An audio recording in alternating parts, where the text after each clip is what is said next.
You ask Tiger to calculate. This deals with long addition. The final result is 2205.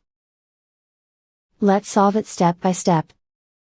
Rewrite the numbers from top to bottom, aligned by their place values, add up the digits in each column, from right to left.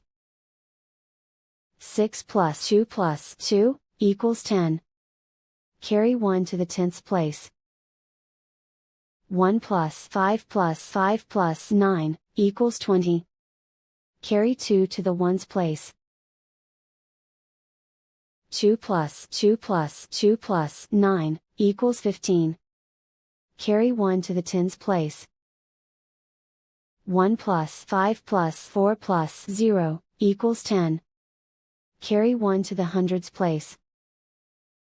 1 plus 7 plus 7, equals 22.